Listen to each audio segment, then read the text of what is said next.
Hey guys, it's Takasta here again. Welcome to another video review. So today I'll be reviewing the Logitech G602 wireless gaming mouse.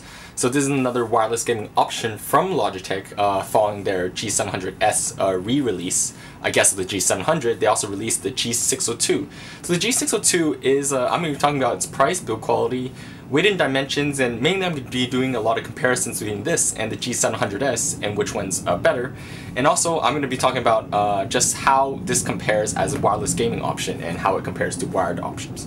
So first of all, its price point. It is priced at $79.99, so I bought my mouse for $6.99 in Hong Kong. And this is quite expensive actually. $79.99 is the same price point as G700S. However, in terms of its performance in general, it does slack a little bit. This uses an optical sensor as compared to the A9808 laser sensor from the G700S. So I guess they have two wireless options for an optical and laser. If you like the optical wireless option, you can go for the G602. Okay, now moving on to the build quality of the mouse. So Logitech has always made very good quality mice in terms of its build quality, compared to Razer, compared to SteelSeries even, and Zoe even to some extent. I feel like they really put a lot of money into what you're getting, so really paying the price for the materials. In terms of this mouse, the G602, it's actually quite interesting. There are a lot of parts to this, which I really want to describe. So you have this like base area right here, which is a very sturdy, grainy area, and it's also quite sweat resistance. And then as you move up the mouse, this mid part with these little grainy lines, it's a completely different matte surface, which feels extremely nice as well. So if you can, I can kind of scrape it and you can kind of tell the quality of it. And then you also have these like little shiny bits, which just make for a really cool mouse. So I kind of like this approach of Logitech, because when you put this mouse on your desktop, it just looks really cool and just looks really high quality. Like compared to sometimes if you put, like I have a Razer Death Adder 2013 edition, it doesn't feel as great as quality. So if you can understand that. Moving on to the weight dimensions. This is a fairly heavy mouse, so because it's wireless, it does contain it uses two AA batteries, and with the AA batteries, it weighs 150 grams by itself, compared to maybe the Sensei, that weighs around 100 grams or 110 grams. This is quite heavy. It is in the same range as the G700S, I believe. I think that was 140 or 145 grams. It's quite heavy. In terms of its dimension, it is quite a large mouse. It is 13.5 centimeters long, 8.5 centimeters wide, and 4.5 centimeters high. So just onto the dimensions and just the shape of this mouse. It feels somewhat similar to the G700S in the fact that it is quite ergonomic and it is quite a large mouse. In terms of the thumb grip part, this is one thing that I do have to mention. It has quite a wide thumb grip area, so when you grip the mouse, your hand is kind of tilted to the right a little bit. So it's not really like, let's say if I have a Death Adder right here, my hand is somewhat like flat on its face and it just lands like this. With the G602, in fact, my hand lands and your hand kind of tilts a little bit. So in fact, your thumb lays on this rest area, so it doesn't actually touch the mouse surface. So this is actually quite nice. I personally quite enjoyed this feature. It does make the mouse a little larger. Very similar to the Logitech MX Performance or M950. And it's just quite comfortable in this regard. So even though, okay, onto the other shape as well. On the right hand side, it has a little groove for your fourth and fifth fingers. So your hand does in fact tilt a little bit to the right, but it's like very comfortable. So like this, and I tilt it, very nice. It is quite a long, it does have two very long buttons, primary 1 and primary 2 buttons for your left and right fingers. So if your hand or fingers are not that long, this might not be this comfortable, but for my hand, which is 19 centimeters from the base to the tip, it is in fact very comfortable. Alright, moving on to performance and just overall general specs of this mouse. So it uses switches. It uses Omron switches rated at 720 million, which is actually really nice. So if you can hear from the clicks here, it feels somewhat lighter than normal Omron 20 mils switches. I guess this is how they applied the pressure, or how they applied the pressure, or built the buttons. When you click the mouse at the tips, it's like extremely light. It feels even lighter than other Omron switches. If you press the buttons here at the back, it is somewhat harder. So I do like this lighter Omron. I guess even though it is Omron switches, I do like this light feel, that how they implemented this switch in this mouse. Moving on to the Teflon, so feet. So very standard. They use just Teflon feet. It's quite nice. I also sell G602 mouse feet as well, so I attach them onto my mouse here, and performance is absolutely it's just good. Moving on to the sensor performance. So, like I said before, it does implement a optical sensor as compared to the the S9808 laser sensor on the G700S.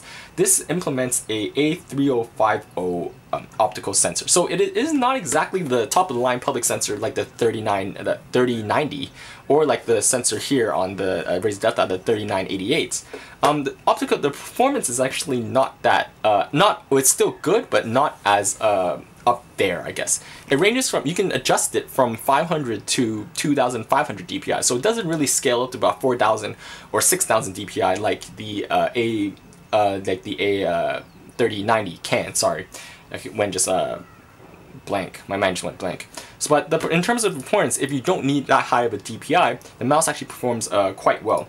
And in terms of the polling rate, it is because it is wireless. Some people are like kind of worried that you can't really pull at 1000 hertz or 500 hertz, whatever.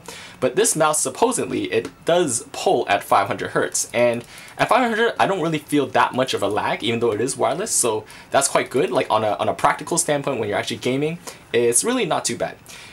It does, in fact, come with two modes, though. So you have this green mode and this blue mode where you can just do a switch. So what that means is endurance and performance. In the endurance mode, basically what it means is it's at 125 hertz. And apparently the main feature of this mouse is that it can last extremely long. With this mouse in endurance mode, 125 hertz polling, 2 AA batteries, they say it can go up to 1440 hours, which is absolutely insane. So if you just want a mouse that you just won't want to ever like recharge or whatever, this mouse is absolutely awesome. So I find this very good for like office use, etc. And if you want a game, you turn on performance mode. It's at 500 hertz and it can still, they say, go up to 240 hours of gaming, 250 hours. So in my case, I've been gaming with this for about like a week, just playing some Dota, etc. And I haven't needed to change the batteries, I guess. So in terms of the battery performance, it's still performing quite well. So I'm very happy with that. Okay, so on to the software of the mouse. So software, this mouse actually has an insane amount of buttons. You have the scroll, you have the clicks, you have this endurance button right here. Here you have 2 buttons here, which is the DPI button. So you can just standard. They are the DPI buttons. So they go from standard 500, 1000, 1500, 2000, and 2500 DPI respectively. So you just like click it on the go, switching, very convenient. There's also 6 macro buttons on the side, which are also programmable. And in terms of if you need just some buttons, they're very extremely defined. Every button is quite sharp, so you really know which button you're pressing. They're quite defined in terms of like the front to top and bottom, the middle, top and bottom, back, top and bottom. So in terms of the clicks, still quite sturdy, I guess, for the side buttons. In terms of like the DPI switching, quite light, just like the Omron switches. A little note about the scroll wheel. The scroll wheel is in fact fairly light. There's very little resistance between one notch and the other, and it slows quite quickly. So I'll be doing just a short test video on the clicks and the scroll wheel very soon. In conclusion, maybe I'll just do some more comparisons in terms of gaming. Suggestion of whether or not you should buy this mouse as a wireless option. I feel that this mouse is very good for just general purposes, general work purposes. You just want to move the mouse and do some internet surfing, watch some videos, just from a wireless standpoint. However, in terms of gaming, it is quite a heavy mouse, and I found playing Dota 2, which is a MOBA, if you play League of Legends or whatever, you can't really move the mouse sideways very fast. It takes some pressure, and you can't really lift the mouse off because it is quite heavy. So I found myself just kind of moving it like left to right and just like a little bit, and spending more effort to really lift the mouse. So usually I don't even lift the mouse. I can imagine that if you're playing some FPS game or some just like general more strategy games like maybe Civilization 5 or something, you don't need intense mouse movements. This is actually quite nice. Due to the fact that it's just very well built, very nicely, overall for $79.99, this is quite a pricey option. I wouldn't really I think if you want to buy something that just looks good on your desk and use it during work, this is quite nice. But as a gaming option, it's quite a price to shell out. For $79.99, there are much better options out there in terms of raw performance. And I personally, I do prefer wired mouse, like in general, because of the stability, because of just in case it runs out of battery or whatever. So Overall, but still a very, very good product. I would definitely give it a thumbs up. But personally, I probably would sell this out. Won't be keeping this, but still a very, very good product from Logitech. So hope you guys enjoyed that video review. You can go out to you can support me by going to my eBay store, buy some mouse feed, or just subscribe and keep on watching. So thanks a lot, guys.